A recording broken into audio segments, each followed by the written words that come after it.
This is Value Investing. I'm your host, Jun Kim. In this podcast, you'll learn everything related to value investing.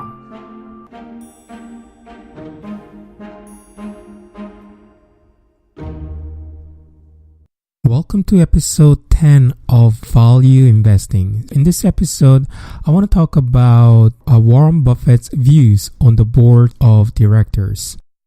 There's going to be a lot of interesting perspectives that Warren Buffett is providing on this topic. And a lot of investors do not really focus on how the board is composed of and how they perform their job. But I think it is very important aspect of the company. And if the company has a really good corporate governance structure, and if the board is adding a lot of value in terms of choosing the right CEO, how the compensation works, and also audit committee and so on and so forth, it is very important job for the company and for investors. If you are an investor trying to invest your chunk of money, then I think you should be focusing on not just business models, but also board of directors and who they are, how they are composed of, and what are the incentives exactly for this board of directors. I reviewed multiple shareholders letter where Warren Buffett expressed his views on board of directors. So let me just share that with you in this podcast. Before we get into the details, if you haven't already done so, please subscribe to my channel, and also 5-star review on this podcast always goes a long way. Without further ado, why don't we get started? Warren Buffett said, quote, "The supreme irony of business management is that it is far easier for an inadequate CEO to keep his job than it is for inadequate subordinate. If you have inadequate CEO who is not performing up to the expectations of investors for the long term, then the board of directors are there to replace the CEO with someone else. But because of the culture in the boardroom, it actually is increasingly hard for the board of directors to do their job in the right manner. In an ideal situations, directors are obligated to represent the interests of shareholders, but they have failed miserably on this point over the many decades. This is an important aspect that you have to consider as an investor when you're investing in the public companies. So let me just give you some of the examples why the boardroom atmosphere is acting negative way to the shareholders. And these are the examples that Warren Buffett mentioned in one of his shareholder letters. So for example, it is almost impossible in a boardroom populated by well-mannered people to raise question of whether the CEO should be replaced. Let's say you have CEO who has managed the company for 10 years, and the 10-year record shows that the CEO has not done his job or her job well. And the board has to raise the question about whether or not they have to replace the CEO. But CEO usually chairs the committee, and CEO chairs all the meetings that where board of directors meet together. And it is not socially acceptable to just raise this question until some scandal breaks out. So it is very challenging situation for a lot of these well-mannered people who are usually nominated by the CEO. Think about yourself. Like, let's say you're a board of director and you're in a meeting with a bunch of other famous and also well-known people. And it's going to be very challenging for you to just raise your hand and saying that something's not working well here. We gotta replace the CEO. And CEO is just sitting across the table, just facing you. It's just gonna be very, very challenging. And CEO has all the interest to push back on your point and your view. And you're not gonna be received well by other directors either. So you have a huge things to lose. But if you don't speak up, if you remain silent, then you're not gonna lose anything. So that's a huge obstacle for you to raise this kind of question during the boardroom meeting.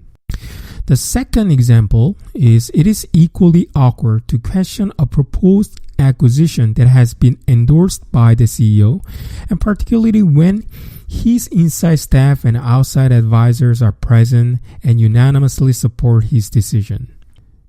So let's say you're in a deal committee and they're talking about this acquisition that the CEO is trying to make for the company. And you know, as an investor, like you're one of the board directors and sitting in that meeting, and you know, like something's not right. So for example, the CEO might be paying a lot of premium on top of market value and trying to justify the deal in the names of synergy. You want to raise a hand and push back on the deals in terms of paying too much price for the millions of shareholders in the market, but you're just sitting right there in front of CEO and his team who have done their due diligence and they strongly believe that the deal is good for the company. And it's going to be, again, equally awkward to raise this question about paying too much price for this acquisition.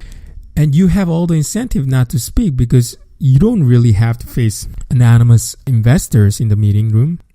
What you have to face is the CEO and his team who have done their work on this acquisition. So CEOs, as I mentioned in the last episode, their team also have a lot of incentive to do acquisition in order to increase the size of the company, and that can translate into bigger salary for him and his team.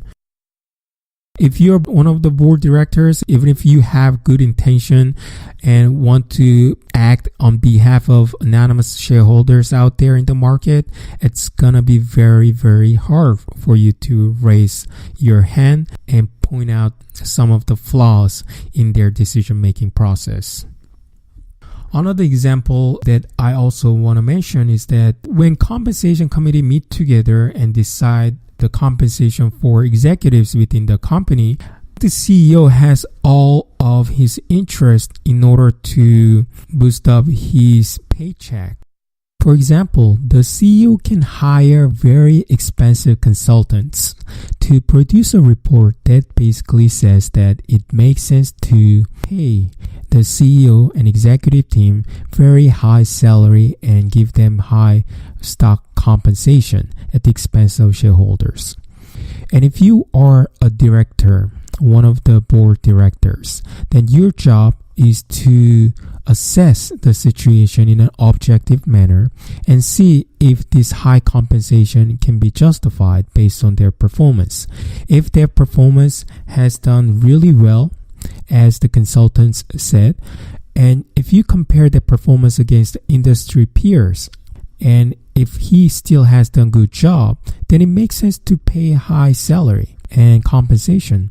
But if they haven't done well relative to the peers in industry, if they don't really deserve high compensation, then if you are one of the board of directors, then your job is to stop this compensation and question every aspect of the compensation, because you're representing the shareholders and their paycheck is directly from the shareholders' money. But sadly, that's not the case. If you look at the current corporate environment, then these executives get paid very, very highly regardless of their performance in their industry. Okay, so these are the three examples that Warren Buffett mentioned in one of his shareholder letters. It shows how difficult it is as a board of director to raise such issues as the replacement of CEO for his subpar performance, acquisition price, and compensation with respect to executive team. Okay, so why don't we switch gears a little bit here to three different scenarios that Warren Buffett mentioned in his shareholder letter. The first scenario is when there is no controlling shareholder. And second scenario is when there is a controlling owner, and the controlling owner is also a manager for the company. And third scenario is there is a controlling owner who is not involved in the management. So within these three scenarios, Warren Buffett laid out how directors should behave in those situations. For example, in the first scenario where there is no controlling shareholder, the directors should behave as if there's a single absentee owner. So directors should have the integrity and the ability to think independently, and they have to act in the best interest of public shareholders. Directors also have the responsibility for changing mediocre or worse management, just as an intelligent owner would do if he were present. But as I mentioned that on this point, it's really increasingly hard for the directors to raise their hand to change the mediocre or worse management team. And a director who sees something he doesn't like should attempt to persuade the other directors of his view. This is also a little bit challenging because, as I mentioned, all of the directors socialize with each other and they don't want to make trouble. They are well-mannered and they are quite popular and have good reputation in the industry. And if they want to get another director role in different company, they want to socialize and have positive relationship with each other. But if director sees something wrong within the company, it is in the best interest of public shareholders for the director to raise his hand and persuade other directors of his view and try to change the management or change the strategic decisions and directions of the company. But he might be perceived as a troublemaker within this boardroom setting. And suppose that the unhappy director can't get other directors to agree with him. The director should then feel free to make his views known to the public and to the other shareholders. But directors seldom do this. That's what Warren Buffett said. The complaining director can expect a vigorous rebuttal from unpersuaded directors. As I mentioned, that there's a huge political and social cost once you start to initiate this kind of battle within the boardroom. This goes to show that there's going to be a lot of challenges if you are trying to do the right thing for anonymous shareholders out there. In this scenario, Warren Buffett is saying that if there's no controlling shareholders, number of directors should be the small number, ideally 10 or less directors. And they all should come from outside mostly.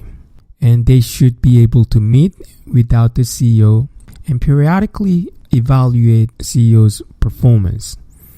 So Warren Buffett is talking about ideal situation for this scenario number 1, where there's no controlling shareholder. I think it's a really challenging situation because no one is in charge and these directors face only anonymous shareholders who do not really sometimes care about what's going on in the boardroom. Whereas if you look at executive team or the CEO, they have all the incentives in the world to behave in the interest of themselves.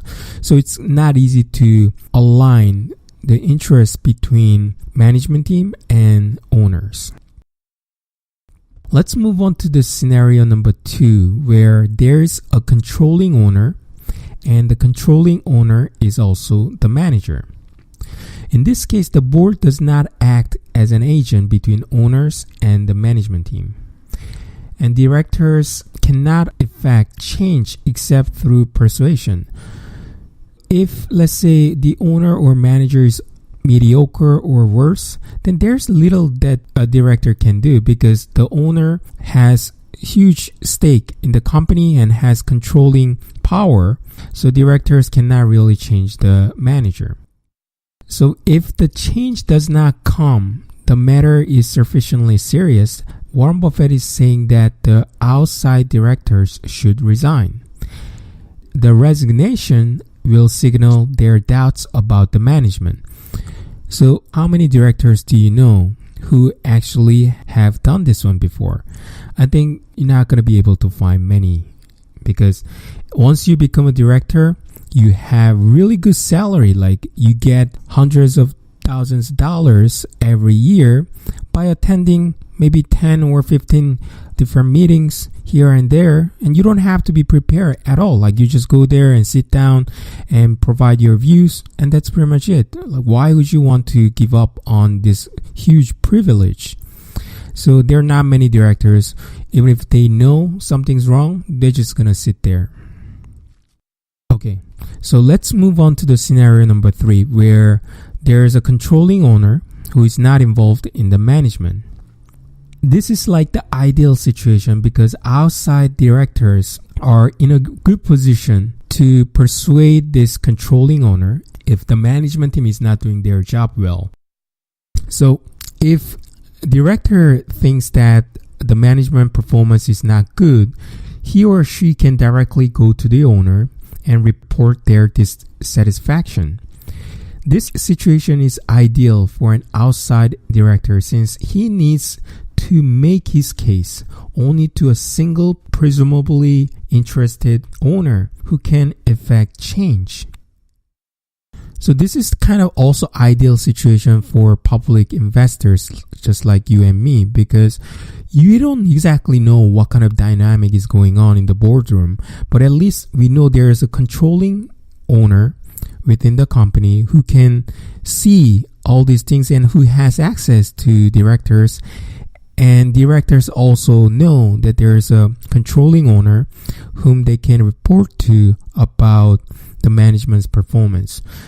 This is ideal situation for public investors. So we talked about 3 different scenarios where there's no controlling shareholder and there's a controlling shareholder who is also the manager, and finally there's a controlling owner who is not involved in the management.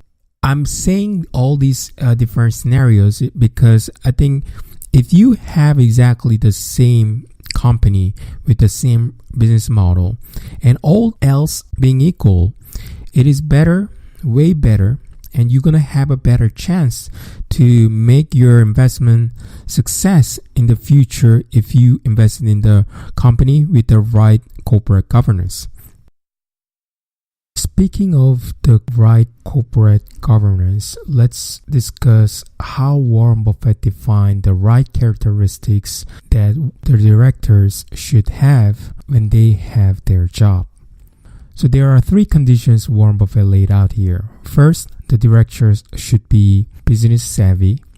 Second, directors should be interested in the job. And lastly, directors should have owner orientation.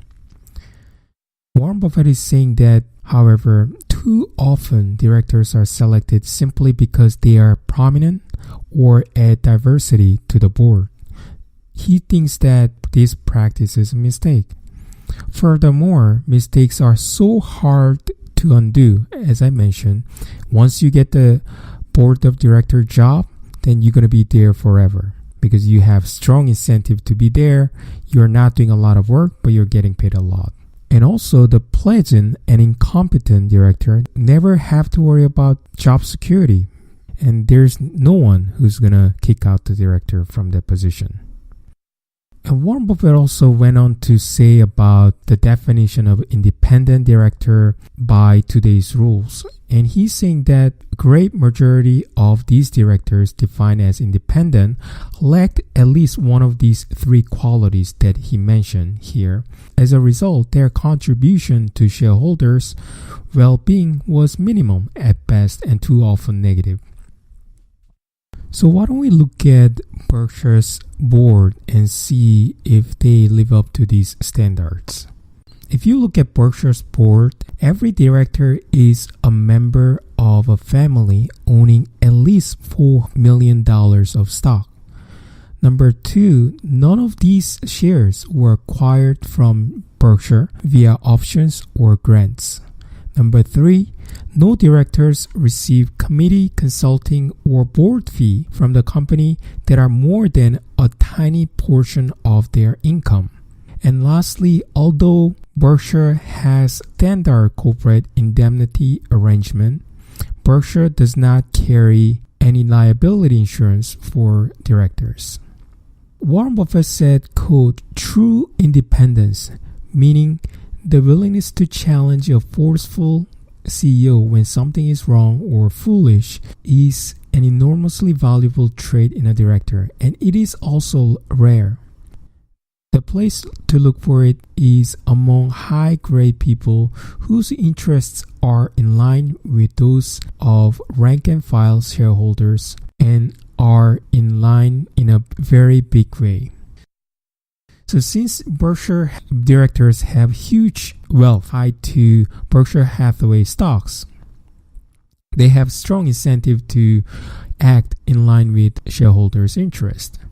And Berkshire's directors' fees are very, very small. They are a small fraction of the director's overall income, so they don't have to worry about this income stream. They are more worried about the wealth invested in the Berkshire share. The downside for Berkshire directors is actually worse than shareholders because they don't really carry liability insurance.